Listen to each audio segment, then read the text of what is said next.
Il y a des sujets dont on parle en plaisantant, d'autres qu'on évite complètement. Et puis, il y a ceux qui touchent tellement à l'intime qu'on préfère ne jamais les regarder en face.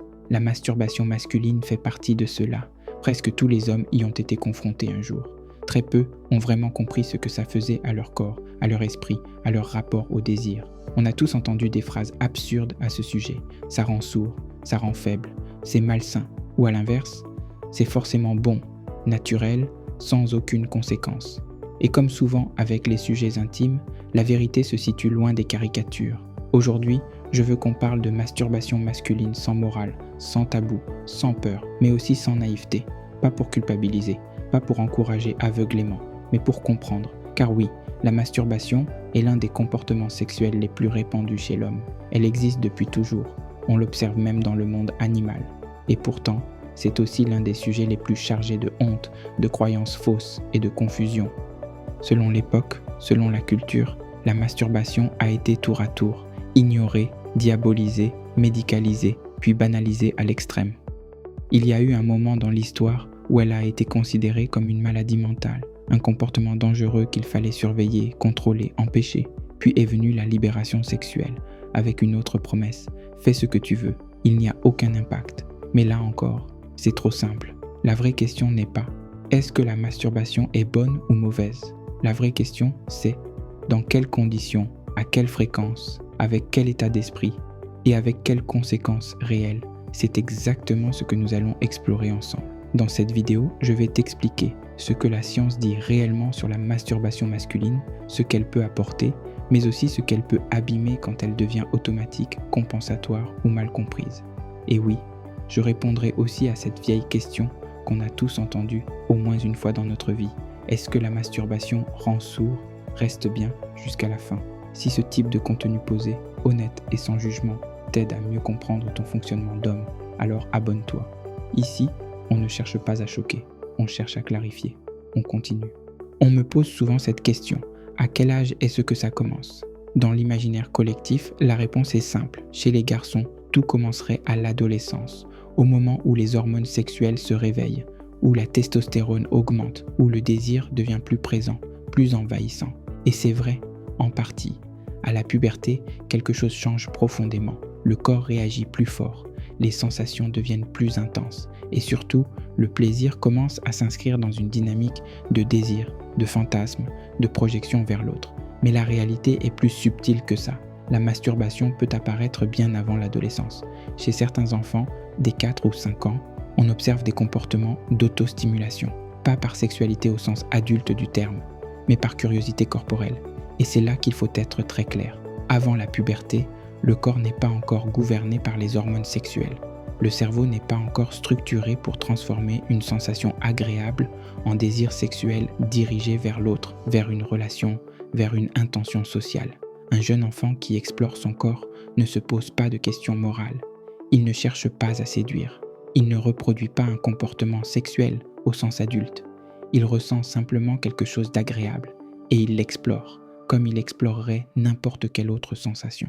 Avant la puberté, la masturbation est corporelle, pas sociale. Elle n'a pas encore de signification relationnelle. C'est pour ça que la réaction des adultes est essentielle. Pas de panique, pas de honte, pas de dramatisation. La seule chose importante à transmettre, c'est une notion simple.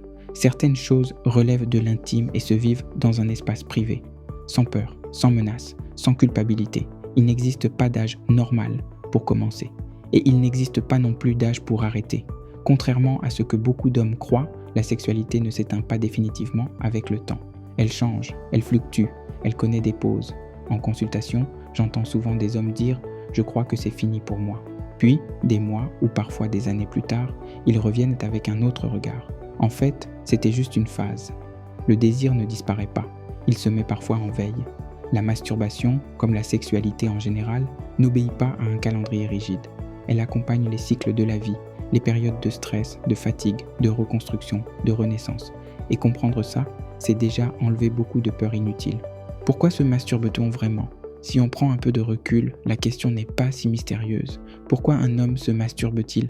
Parce que, fondamentalement, l'être humain est programmé pour la sexualité, comme toutes les espèces animales. Ce n'est pas une question de morale, c'est une question de biologie. La sexualité existe pour une raison simple, la survie de l'espèce. Et pour que ce mécanisme fonctionne, la nature a associé le comportement sexuel à quelque chose de profondément agréable. Quand un homme ressent du plaisir sexuel, son cerveau libère des substances très précises, les mêmes que lorsqu'il mange quelque chose qu'il adore, qu'il réussit un objectif ou qu'il vit une expérience gratifiante. C'est ce qu'on appelle le système de récompense. Le message est clair, ce que tu fais là est important, recommence. La masturbation s'inscrit exactement dans cette logique. Elle pousse l'homme à explorer son corps, son excitation, ses réactions, avant même de les vivre avec quelqu'un d'autre.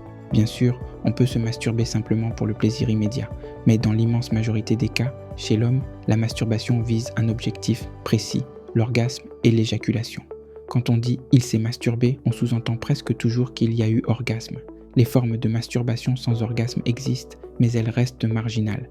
Quand on interroge les hommes, en cabinet ou de manière anonyme, on retrouve toujours les mêmes motivations. Il y en a beaucoup, mais 6 reviennent sans cesse. 1. La masturbation comme anti-stress naturel. Après un orgasme, le corps se relâche, le mental se calme, la tension retombe. Ce n'est pas un hasard. Les hormones libérées à ce moment-là ont un effet anxiolytique réel. C'est pour ça que beaucoup d'hommes, sous pression, se tournent spontanément vers la masturbation. Ce n'est pas de la faiblesse, c'est un réflexe biologique de régulation. 2. Un facilitateur de sommeil. Beaucoup d'hommes te diront la même chose. Quand le cerveau tourne en boucle la nuit, la masturbation aide à décrocher. Elle provoque une détente chimique qui favorise l'endormissement. Chez certains, cela devient même un rituel.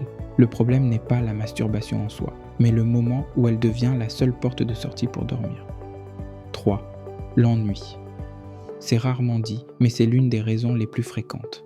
Quand le temps s'étire, quand il n'y a rien à faire, le cerveau cherche une stimulation rapide. Et la masturbation remplit parfaitement ce rôle. C'est simple, accessible, efficace. 4. Compenser un manque ou une frustration sexuelle.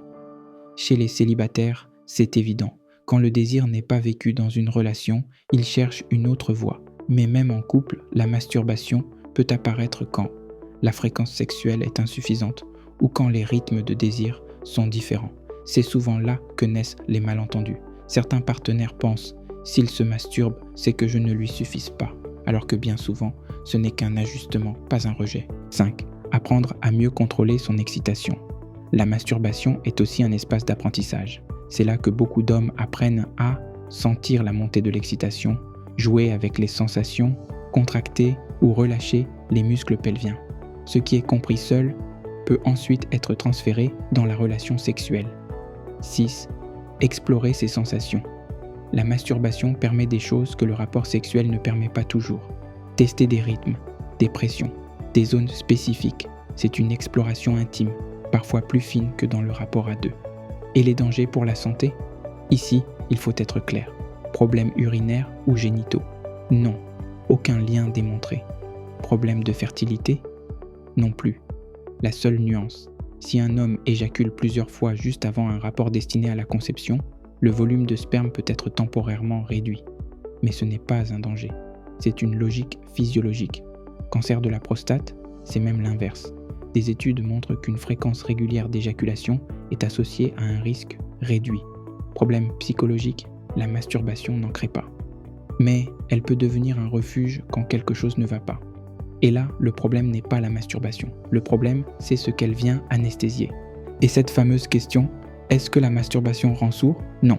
Cette idée vient d'un ouvrage ancien où un médecin avait mal interprété un phénomène banal, une légère modification de la perception après l'orgasme liée à la détente générale. Rien de plus. La masturbation ne rend pas sourd, elle ne rend pas fou, elle ne détruit pas le corps. Ce qui compte, ce n'est pas l'acte, c'est la place qu'il prend dans la vie d'un homme. Au fond, la masturbation n'est ni un problème, ni une solution miracle. C'est un comportement humain, ancien, profondément ancré dans notre biologie. Mais comme tout comportement lié au plaisir, ce n'est pas l'acte qui compte, c'est la relation qu'on entretient avec lui. Pour certains hommes, elle reste occasionnelle, consciente, intégrée. Pour d'autres, elle devient automatique, presque réflexe, utilisée pour calmer le stress, l'ennui, la solitude ou le doute. Et c'est là que la vraie question commence. Pas « est-ce que c'est bien ou mal ?», mais plutôt « est-ce que je choisis ce moment ou est-ce que je le subis ?» Quand la masturbation apaise, éclaire, détend, elle n'a rien de problématique. Quand elle sert à fuir ce qui demande à être regardé en face, elle devient un signal, pas un ennemi, un indicateur. Comprendre sa sexualité, ce n'est pas chercher à se contrôler à tout prix, c'est apprendre à s'écouter avec lucidité, sans honte, sans excuse non plus. Si cette vidéo t'a permis d'y voir plus clair, de sortir des mythes et de la culpabilité inutile, alors elle a rempli son rôle. Prends soin de toi, prends soin de ton rapport au plaisir. On se retrouve très bientôt.